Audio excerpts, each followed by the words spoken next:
السلام علیکم۔ اس میں ہم مصر کے بادشاہ کا خواب اور حضرت یوسف علیہ السلام کا واقعہ بیان کریں گے۔ سورہ یوسف آیت نمبر 42۔ اعوذ باللہ من الشیطان الرجیم، بسم اللہ الرحمن الرحیم۔ لائک کریں، سبسکرائب کریں اور بیل آئیکن پر کلک کریں۔ اور دونوں شخصوں میں سے جس کی نسبت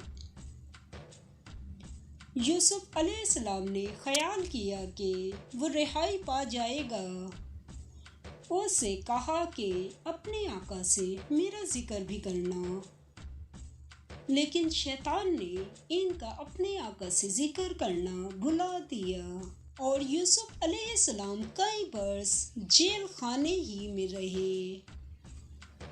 سورہ یوسف آیت نمبر 43۔ اور بادشاہ نے کہا کہ میں نے خواب دیکھا،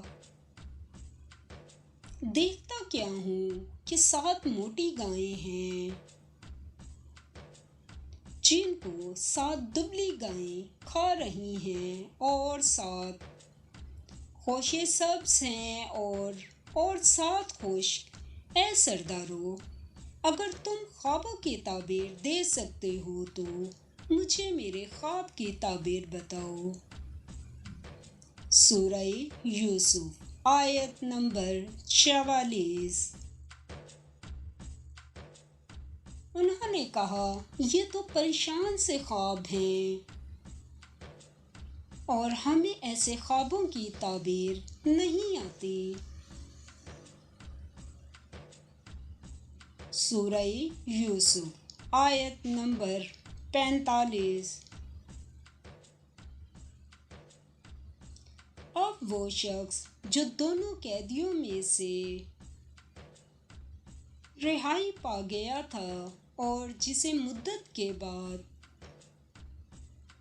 وہ بات یاد آ گئی، بول اٹھا کہ میں آپ کو اس کی تعبیر لا بتاتا ہوں، مجھے جیل خانے جانے کی اجازت دیجیے۔ سورہ یوسف آیت نمبر 46۔ غرض وہ یوسف علیہ السلام کے پاس آیا اور کہنے لگا، یوسف، اے بڑے سچے یوسف علیہ السلام، ہمیں اس خواب کی تعبیر بتائیے کہ 7 موٹی گایوں کو 7 دبلی گائیں کھا رہی ہیں، اور 7 خوشے سبز ہیں اور 7 سوکھے، تاکہ میں لوگوں کے پاس واپس جا کر تعبیر بتاؤں۔ عجب نہیں کہ وہ تمہاری قدر جانے۔ مصر کے بادشاہ کے خواب کی تعبیر حضرت یوسف علیہ السلام نے دی۔ سورہ یوسف آیت نمبر 47۔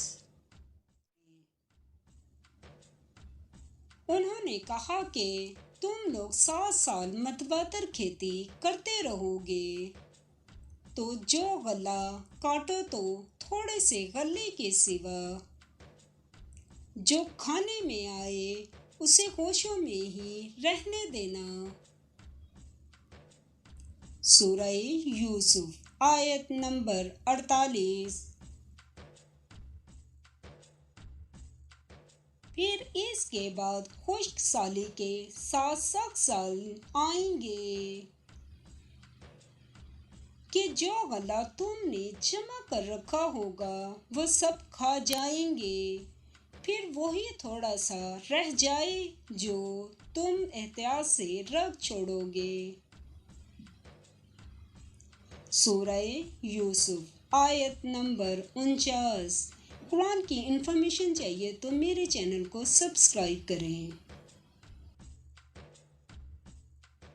پھر اس کے بعد ایک ایسا سال آئے گا کہ خوب می برسے گا اور لوگ اس میں رس نچوڑیں گے۔ سورہ یوسف آیت نمبر 50۔ یہ تعبیر سن کر بادشاہ نے حکم دیا کہ یوسف علیہ السلام کو میرے پاس لے آؤ۔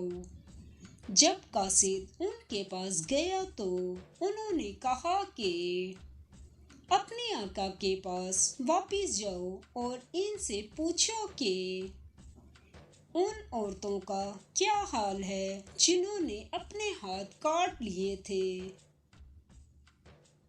بے شک میرا پروردگار ان کے مکروں سے خوب واقف ہے۔ حضرت یوسف علیہ السلام اور زلیخا کا واقعہ بیان کریں گے۔ سورہ یوسف آیت نمبر 51۔ بادشاہ نے عورتوں سے پوچھا کہ بھلا اس وقت کیا ہوا تھا جب تم نے یوسف علیہ السلام کو اپنی طرف مائل کرنا چاہا؟ سب بول اٹھیں کہ حاشا اللہ، ہم نے اس میں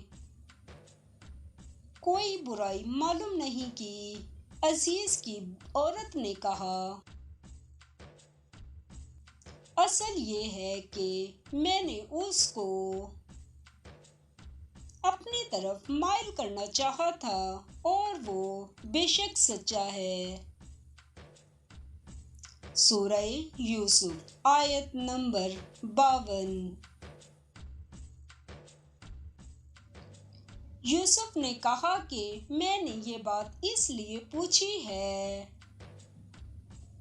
کہ عزیز کو یقین ہو جائے کہ میں نے اس کی پیٹھ پیچھے اس کی امانت میں خیانت نہیں کی اور خدا خیانت کرنے والوں کے مکروں کو روبرا نہیں کرتا۔ سورہ یوسف آیت نمبر 53۔ اور میں اپنے تئیں پاک صاف نہیں کہتا، کیونکہ نفس امارہ انسان کو برائی ہی سکھاتا رہتا ہے، مگر یہ کہ میرا پروردگار رحم کرے، بے شک میرا پروردگار بخشنے والا مہربان ہے۔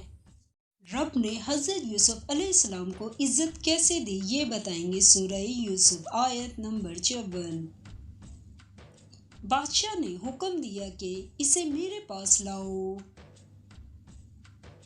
میں اسے اپنا مصاحب خاص بناؤں گا۔ پھر جب ان سے گفتگو کی تو کہا کہ آج سے تم ہمارے ہاں صاحب منزلت اور صاحب اعتبار ہو۔ سورہ یوسف آیت نمبر 55۔ یوسف علیہ السلام نے کہا، مجھے اس ملک کے خزانوں پر مقرر کر دیجئے، کیونکہ میں حفاظت بھی کر سکتا ہوں اور اس کام سے واقف ہوں۔